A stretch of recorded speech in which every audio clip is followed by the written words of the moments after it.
সাবেক প্রধানমন্ত্রী বেগম খালেদা জিয়ার ভাগ্নে নীলফামারী এক আসনের সাবেক সংসদ সদস্য জেলা বিএনপির সাবেক সভাপতি প্রকৌশলী শাহরিন ইসলাম চৌধুরী তুহিনের স্বদেশ প্রত্যাবর্তন ও কারা মুক্তি উপলক্ষে নীলফামারীর ডোমারে গণসংবর্ধনা প্রদান ও জনসমাবেশ অনুষ্ঠিত হয়েছে। শনিবার বিকেলে ডোমার বহুমুখী উচ্চ বিদ্যালয় মাঠে উপজেলা ও পৌর বিএনপির আয়োজনে উপজেলা বিএনপির সভাপতি মোহাম্মদ রিয়াজুল ইসলাম কালুর সভাপতিত্বে এবং সাধারণ সম্পাদক মোহাম্মদ আখতারুজ্জামান সুমন ও পৌর বিএনপির সাধারণ সম্পাদক মোহাম্মদ মুজাফফর আলীর সঞ্চালনায় অনুষ্ঠিত গণসংবর্ধনা ও জনসমাবেশে সংবর্ধিত অতিথি হিসেবে উপস্থিত ছিলেন জিয়া পরিবারের অন্যতম সদস্য প্রকৌশলী শাহরিন ইসলাম চৌধুরী তুহিন।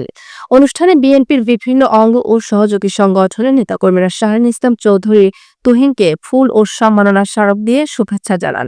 বিকেল ৩টার মধ্যে ডোমার হাইস্কুল মাঠ জনসমুদ্রে পরিণত হয়। তুহিন মঞ্চে উপস্থিত হলে নেতাকর্মীরা স্লোগানে পরিবেশকে প্রাণবন্ত করে তোলে। আবেগাপ্লুত তুহিন হাত নেড়ে নেতাকর্মীদের ভালোবাসার জবাব দেন। এ সময় তার সহকর্মী তার পাশে ছিলেন।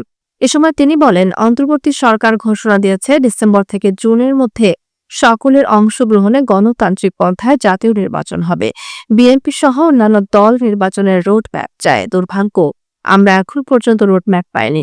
আমরা সন্দিহান সরকারের কিছু উপদেষ্টারা বিএনপিকে দোষারোপ করার চেষ্টা করছে, হয়তোবা ক্ষমতাকে প্রলম্বিত করতে চায়।